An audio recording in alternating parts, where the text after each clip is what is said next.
Hey guys, how you doing? So this particular news came out on June 12th. A 23-year-old woman has alleged that she was abducted and gang raped in a moving car and then dropped near a flyover in southeast Delhi's Sunlight Colony, not very far from Delhi Police Headquarters in the wee hours on Saturday. In her complaint, the woman said that she had gone to an eatery in Nizamuddin area when the three accused approached her and asked her to come along with them in their car. When she refused, they forced her inside the vehicle and drove away, a police official said. The woman alleged that when she resisted the attempts of the trio to molest her, they gang raped her inside the moving car. After a nearly 2-hour drive, the trio allegedly dropped the woman at a spot near a flyover not very far from Delhi Police Headquarters here under the jurisdiction of Sunlight Colony Police Station, the official said. And the case of abduction and rape were registered, and it was being probed from all possible angles, and 2 of them were even detained for questioning. Now, everyone went batshit crazy about how crimes against women were on the rise, how this was similar to the infamous Nirbhaya case that happened in December 2012, because, it was on a moving vehicle, and there were debates scheduled on major channels to discuss the issues. And 2 days later, this is what came out.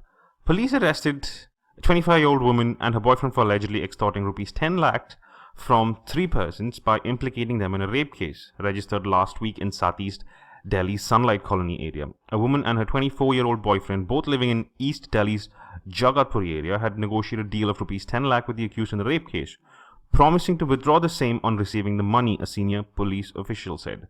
They had already taken rupees 50,000 yesterday, and as they came to take the balance amount, the police laid a trap and arrested the duo. During the interrogation, it came to light that in February this year, the duo had allegedly extorted rupees 5 lakh from 3 persons in East Delhi's Anand Vihar area with the same modus operandi. Last week, a case was registered after the woman alleged that the trio had abducted her from outside an eatery and gang raped her in a moving car before they dumped her near Indraprastha Park. Well, what do you know? It was a fucking fake case. It was found that the same woman had fucked over others as well, scaring them with rape charges, extorting money, after which they withdrew the case. Now, what an easy way to fucking make money. Easy as pie. Oh, and how the news channels had to scramble to cancel the debates and reschedule the programs. Those poor motherfucking bastards. There was one discussion on this particular case on CNN IBS, or some bullshit channel connected to CNN, I don't know. It discussed the case of women filing false rape charges to extort money for a whole 5 minutes. 5 minutes, guys. That's more airtime than any other false rape case has got in India's history. That is a landmark moment.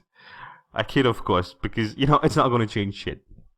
Feminists bring out the same old bullshit line about how all laws are prone to misuse.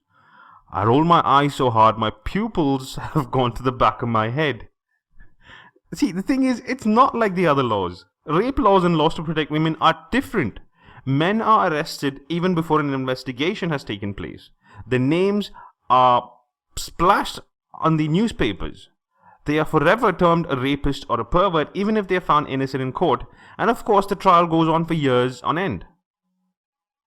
No other law has the profound effect of a man being completely ostracized by society and lynched by crazy men who don't even care to know the truth behind the matter.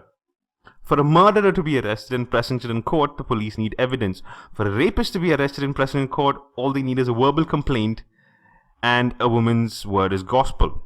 And the weird fact is that women actually do lie about rape.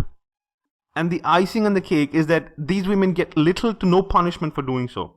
This woman has been arrested, and you as well as I know that she will go scot-free, and even if she does get any punishment, it will not include jail time. There are tons of men being screwed over by the rape laws. Take this guy, for example. A television actor refused to marry his model girlfriend, and she has filed a rape case against him. And I quote, 35-year-old Tahil has worked in a few TV shows while the complainant is a model and also works with an event management firm.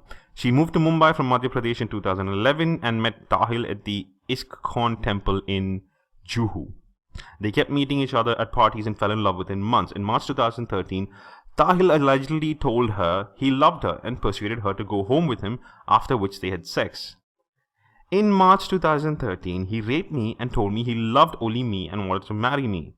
He said he would talk to his parents about it, but he never did, said the victim.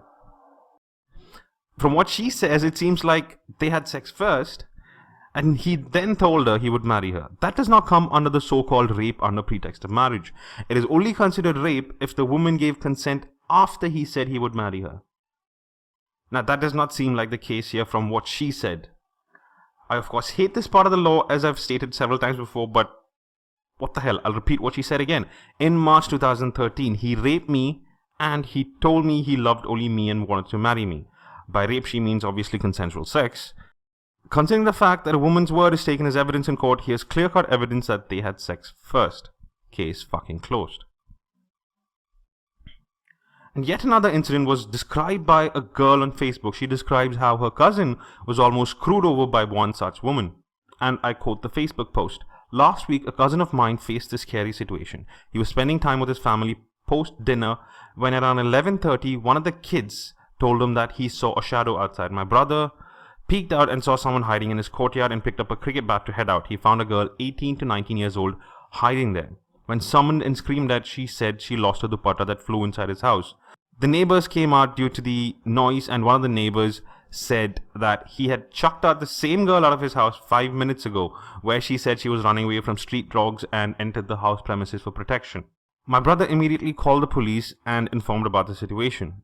That is when the girl started screaming that if the police arrive, she will tell them that my brother and his family had pulled her inside from the road in an attempt or harassment and rape.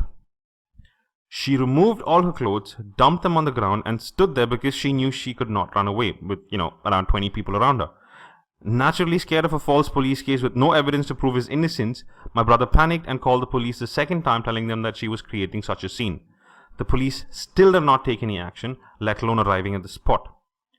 She stood there telling them the dire consequences of how she could fix them up in a rape case when my brother made a third call and the police still did not arrive. After the third call, she quietly picked up her clothes and went outside the gate, where two girls riding a two-wheeler came, picked her up and left. And the police never came.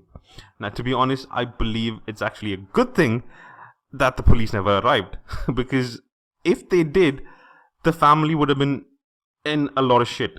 The girl would have been wailing on the floor when the police arrived, completely naked. And the guy and his family could have been possibly arrested for rape. Police cannot turn away a woman who wants to file a rape complaint. That's the law. They have to investigate. Yes, once the investigation had been completed, their innocence would have come to the surface. But here's the thing. It's what happens in between that fucks people over. And this is the power women have in India, where she is the one trespassing, and yet it's the owners of the property that are fearful of the law. Anyway, that's it for today, guys. Till next time. Cheers.